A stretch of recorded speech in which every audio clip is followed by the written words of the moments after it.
آج تک اس میں انصاف کے حصول میں ایک رتی برابر بھی جو ہے وہ پیش رفت نہیں ہو سکی، جو یقیناً پاکستان کے نظام انصاف کے منہ پہ شدید قسم کا تمانچہ ہے، لیکن شاید یہاں پہ محسوس کرنے کی روایت۔ آپ نے کہا ہے کہ عاصم شہید کا چہرہ آپ نہیں بھول پاتے، اور وہ لوگ ہیں جو ایکچولی سمجھتے تھے کہ پاکستان ہماری ریڈ لائن ہے۔ آپ بانی صدر ہیں ریڈ لائن پاکستان فورم کے، تو آپ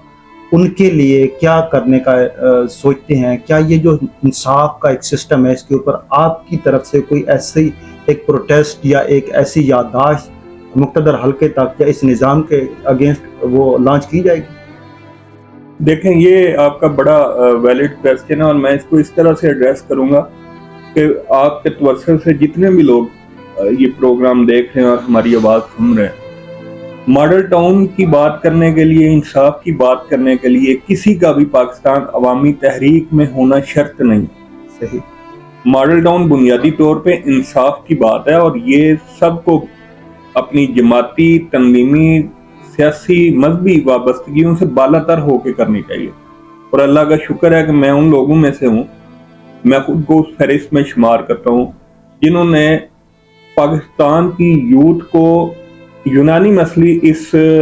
پوائنٹ پہ لانے میں اپنی کوشش کی ہے کہ پاکستان میں جہاں پہ بھی بے انصافی ہوگی، پاکستان کی یوتھ اس کے لیے آواز اٹھائے گی۔ اس وقت پاکستان مسلم لیگ نون، کیونکہ وہ ڈائریکٹلی انوالو ہے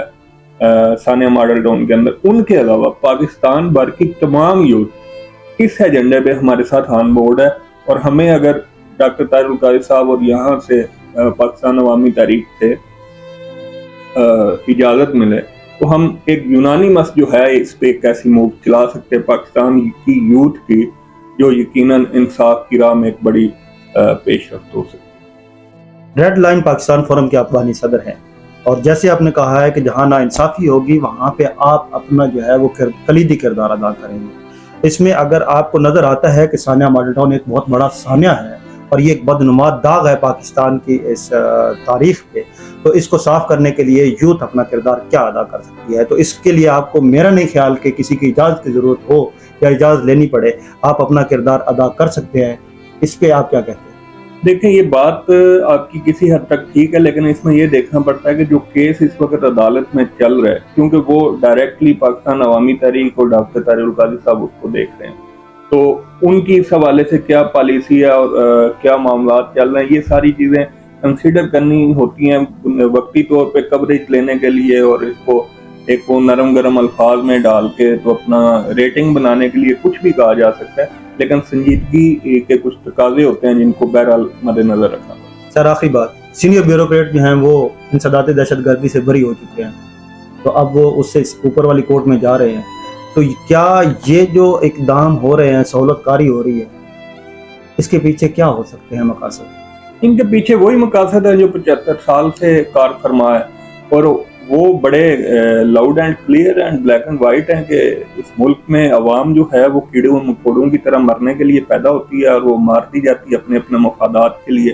آپ دیکھیں، 9 سال ایک چھوٹا عرصہ نہیں ہوتا۔ اس 9 سالوں میں اگر انصاف یعنی گنجائش ملی ہے تو وہ قاتلوں کو ملی ہے جو ڈائریکٹ انوالو ہیں۔ آپ جن کی بات کر رہے ہیں وہ پولیس آفیسر ہیں، وہ مشتاق سکھیرا اور وہ دوسرے لوگ جو اس کے ساتھ شامل تھے، ان کو تو لوگوں نے سکرینوں پہ سرے عام گولیاں مارتے ہوئے دیکھا ہے۔ اور کوئی پھنسے نہ پھنسے، اور کوئی سامنے آئے یا نہ آئے، یہ جو 2-4 لوگ آپ جن کا نام اور جن کو آپ کوٹ ان کوٹ کر رہے ہیں، یہ تو ڈائریکٹ اس میں انوالو ہیں۔ کیا رانا عبدالجبار اور یہ جو اس کے ساتھ لوگ تھے، کیا انہوں نے اسٹیٹ فائرنگ نہیں کی؟ تو اس کے پیچھے عوامل وہی ہیں کہ جو بھی پاکستان میں حقیقی تبدیلی کی حقیقی سیاسی جدوجہد کرے گا، اس کو یہ گماشتے اور یہ جو سیاسی اشرافیہ اور یہ حرام ہو رہا ہے، یہ اس کو جینے نہیں دیں گے۔ لیکن بہرحال اب وقت تبدیل ہو رہا ہے، اور میری یہ خواہش ہے اور میری یہ